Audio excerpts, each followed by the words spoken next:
આજે આપણે એક એવી વાનગી વિશે જાણીશું કે જે ખાવામાં અને તમારા ઓફિસના મિત્રો પણ ખાઈને ખુશ થઈ જશે. નમસ્કાર દર્શક મિત્રો, ખબર છે .com પરથી હું દ્રષ્ટિ આપ સૌનું સ્વાગત કરું છું. દર્શક મિત્રો, જો રોજિંદા એક જ પ્રકારનો ખોરાક ખાવામાં આવે તો આપણે કંટાળી જઈએ છીએ, પરંતુ જો તમે એની અંદર થોડું ઇનોવેટિવ કરો તો તમે જ નહીં પરંતુ તમારા ઘરના સભ્યો પણ એને હોશે હોશે ખાવાનું શરૂ કરી દેશે. તો આજે આપણે એક એવી વાનગી વિશે જાણીશું કે જે ખાવામાં અને તમારા ઓફિસના મિત્રો પણ ખાઈને ખુશ થઈ જશે. હવે મોટાભાગના લોકો એક જ પ્રકારનું ખાવાનું ખાઈને કંટાળતા હશે, પરંતુ જો એમને કંઈ નવીનતા મળે તો ટેસ્ટમાં ચટકો મળી જાય. તો આજે આપણે એવી વાનગીની સરળ રીત જાણીશું જે ખાધા પછી તમે અને તમારા પરિવારના મિત્રો કે સભ્યો ખુશ થઈ જશે. તો આજે આપણે વાત કરીએ પૌવા પુડલા બનાવવાની. તો મિત્રો, સ્વાદિષ્ટ તો આ વાનગી છે જ, પરંતુ સાથે સાથે સ્વાસ્થ્ય માટે ફાયદાકારક છે. હવે સરળતાથી તમે આ રેસીપીને બનાવી પણ શકશો અને ટિફિનમાં પેક કરી ઓફિસે પણ લઈ જશો. તો ચાલો જાણીએ પૌવા પુડલા બનાવવાની સામગ્રી માટે તમને શું જોઈશે.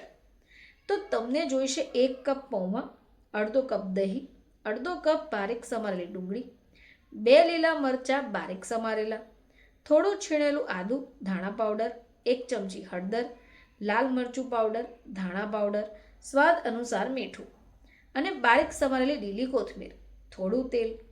આ બધી જ સામગ્રીનો ઉપયોગ કરી તમે સરળતાથી પૌવા પુડલા બનાવી શકો. પૌવા પુડલા બનાવવા માટે તમારે પૌવાને એક વાસણમાં સારી રીતે ધોઈ કાઢવાના છે. 15 થી 20 મિનિટ માટે એને પલાળી રાખવાના છે. હવે એક મોટા બાઉલમાં પલાળેલા પૌવાને લઈ લો. ડુંગળી, લીલા મરચાં, દહીં, આદુ, હળદર પાવડર, ધાણા પાવડર, લાલ મરચું પાવડર અને મીઠું, આ બધી જ સામગ્રીને મિક્સ કરી દો. હવે એક નોનસ્ટિક પેન ઉપર મધ્યમ આંચ પર ગરમ થવા મૂકી દો. થોડું તેલ લગાવો.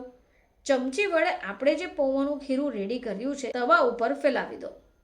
જ્યારે આ પુડલા બંને બાજુથી સોનેરી રંગનો થઈ જાય, સારી રીતે રંધાઈ ન જાય ત્યાં સુધી તમારે એને થવા દેવાનું છે. બંને બાજુ એકવાર શેકાઈ જાય એટલે તમારું પૌવા પુડલા રેસીપી રેડી. બસ ટિફિન બોક્સમાં એને ગરમા ગરમ લીલી ચટણી અથવા ટામેટાની ચટણી સાથે પણ પેક કરી શકો. મિત્રો, જો તમે ઈચ્છો છો તો આ પુડલાને વધારે સ્વાદિષ્ટ બનાવવા તમે પસંદગીના શાકભાજીને પણ એડ કરી શકો. ધ્યાન રાખજો કે જે બેટર તમે રેડી કર્યું છે એ વધારે જાડું ન હોય અને વધારે પાતળું પણ ન હોય.